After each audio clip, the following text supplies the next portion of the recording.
Ay de las Alas may cryptic post, patama nga ba sa babae ng kanyang asawang si Gerald. Hinihinala ngayon ng maraming netizens na nagsisimula ng magpasaring si Ay de los Santos sa kanyang estranged husband na si Gerald Sibayan at sa bagong partner nito. Ayon kasi sa cryptic post ni Ay, the narcissist new supply may believe they have won your partner, but in reality, they have only taken your problem. Sinang-ayunan naman ng ilang netizens ang cryptic post na ito ni Ai. Ayon sa isa, tama ka, user is a user. Okay na yang inalis ni Lord ang makakapagbigay ng stress sa'yo. Ngayon, mag-enjoy ka na lang sa buhay mo. Samantala, ay de las Alas hinangaan ng mga netizens kung paanong i-handle ang hiwalayan nila ng Mr. na si Gerald Sibayan. Kasalukuyan umunong nasa Pilipinas si Ai nang makatanggap siya ng text message mula sa kanyang dating asawang si Gerald kung saan ito ay nakikipaghiwalay na. At sa isa sa kanyang recent interview with Boy Abunda, dito na nga nagbigay ng kanyang saloobin si Ai de las Alas. At kahit nga masakit ang sinapit na ito ni Ai, kanyang nilinaw na hindi niya papawiin ang petisyon niya para sa kanyang dating asawa na nagkaroon ng green card dahil sa kanya. Ani Ai, green card holder ako. Ipinetisyon ko siya as husband so approved na yun. Naghihintay lang siya ng green card. Natanong din si Ai kung totoo nga ba ang bali-balitang i-revoke niya ang petisyon para sa green card ng kanyang asawa. Ani Ai, siyempre kapag initial, visit ka kung ano-ano ang nasasabi mo. Pero hindi ko naman gagawin yon. Siyempre, husband ko pa rin siya and parang help ko na yun sa kanya para magkaroon siya ng legal status sa Amerika. Hindi naman niya sinabi na isacrifice ang karir ko. Pero kaya talaga ako parating-parating na sa Amerika para samahan siya. Pero under contract pa rin ako sa GMA. So talagang ginagawa ko na 10 days nasa Amerika ako, 10 days nasa Pilipinas ako.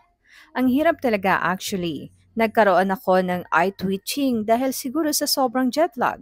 Pabalik-balik para makasama ko siya at para masabi ko na kahit papaano, kahit malayo ako, ginagawa ko pa rin ang mga obligasyon ko as a wife.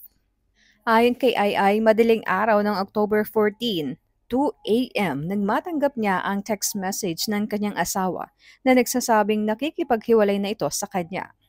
Ayon dito, gusto niyang magkaanak at hindi na siya masaya sa relasyon nila. Natanong din ni Boy si Ai kung nakapagpatawad na ba ito at gaano na ba kalakas ngayon para makapagsimula ulit. Sagot ni Ai, madali kasing sabihin yung pagpapatawad eh. Pero gusto ko kung patatawarin ko siya yung talagang buong buo na sa puso ko. Kasi ngayon at this point, nasa process pa ako ng pinaprocess ko pa lahat. Bakit? Anong nangyari? Sobrang lakas ko ngayon kasi kailangan kong buuin ang sarili ko, moving forward. Tapos yung mga hindi ko nagawa noon, gagawin ko ngayon. Like pupunta ako sa Siargao. And ipupulfill ko yung kung ano yung gusto ni Lord para sa akin. Tingin ko, may gusto siyang ipagawa sa akin. As long as nandyan si Mama Mary at si Lord sa buhay, na constant naman na never in my life na iniwan ako ng Panginoon at ng mahal na ina, game ako. Ayon kay Ai, nauna na raw niyang binalak na manahimik na lamang at huwag nang isapubliko pa ang hiwalayan nila ni Gerald.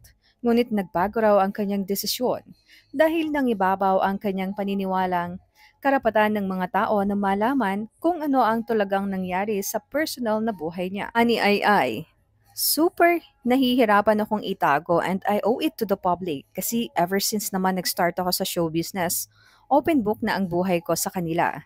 Mahirap magsinungaling. Truth is easier, so at least ngayon parang freedom.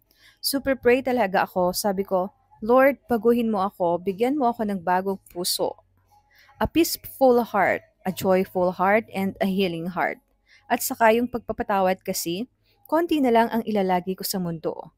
Gusto ko naman na mag-live ako ng legacy ko na, ay si Ai, iba na siya ngayon. Tahimik na siya. Hindi na siya maingay. Hindi na siya magulo. Kahit ano ang nangyari sa kanya, she's always thankful and positive. So, yun man lang, masabi ko sa inyong lahat na may magandang mangyayari pa sa atin kahit may nangyari na hindi maganda. Let's move forward and positive love na may magbibigay at may magandang mangyayari pa sa atin na regalo ng Panginoon.